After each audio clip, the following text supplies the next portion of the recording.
Na wasalimu kwa jina la Muungano wa Jamhuri ya Tanzania. Kwanza kabisa ningependa kumshukuru Mwenyezi Mungu Subhanahu wa Ta'ala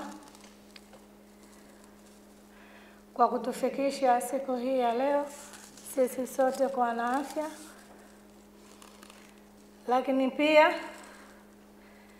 napenda kuishukuru serikali ya Tanzania iliyo chini ya Mheshimiwa Rais Mama Samia Suluhu Hassan.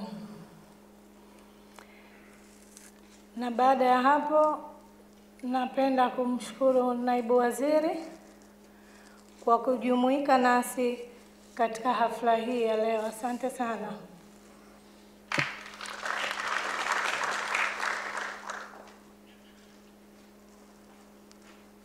Nipende kuishukuru TALTA, uongozi wote wa TALTA.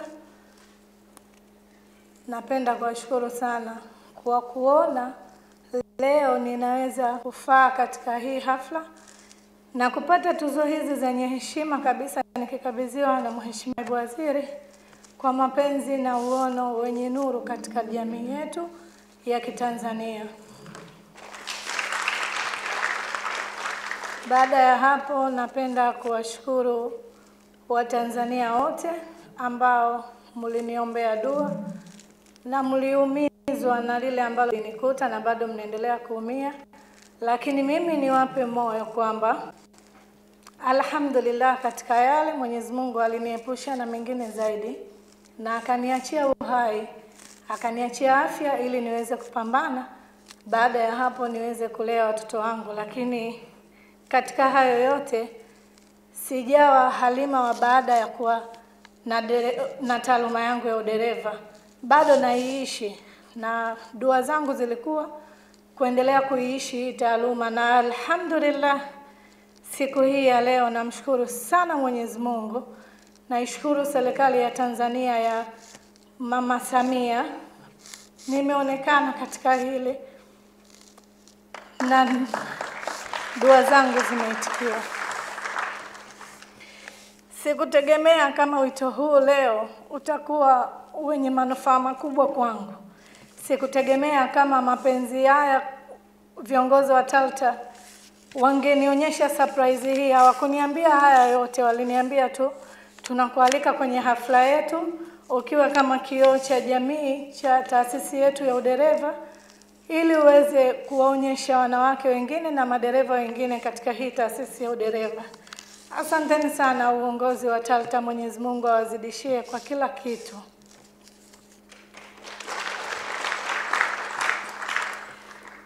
Nina mambo mawili ya kuzungumza kwa uchache wa muda.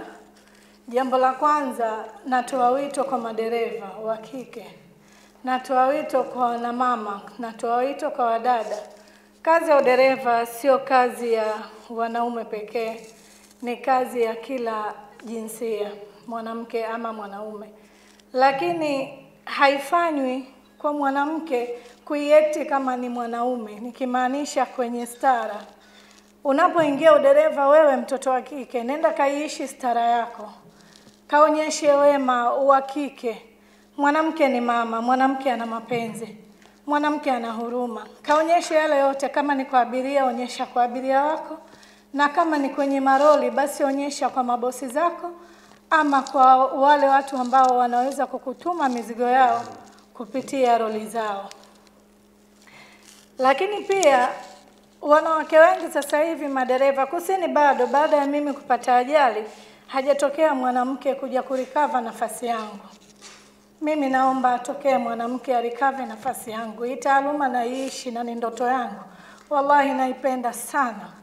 Na nikija kuona yupo mwanamke akarikava nafasi yangu kwa mazingira yoyote, nitajitahidi hata kwa kidogo nilichonacho na mimi nimpe tuzo. Ninaipenda sana hii taaluma ya udereva, ndio maisha yangu na bado ninaiishi. Unapokuja kuwa dereva wa kike, ili iwe story nzuri kwenye maisha yako, kama ambavyo leo mimi imekuwa story nzuri kwenye maisha yangu, sikuweka dosari la heshima ya mwili wangu, sikuweka dosari la heshima ya mavazi yangu. Nilivaa stara mpaka siku napata ajali nilikuwa na stara, ndio maana sikudhalilika ile siku, alhamdulillah.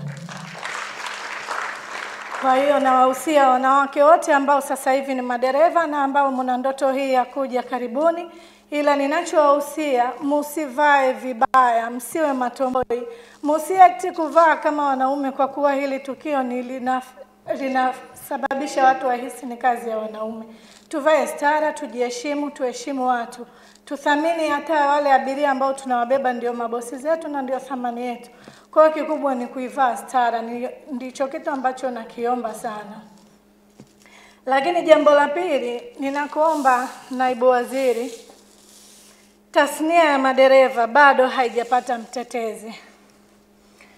Naibu waziri, naomba uendelee kupigania tasnia hii, kutafuta mtetezi wa madereva ili kuweza kuondoa stress za madereva, kuepuka zile ajali. Dereva ana kazi ngumu sana na anapitia magumu sana.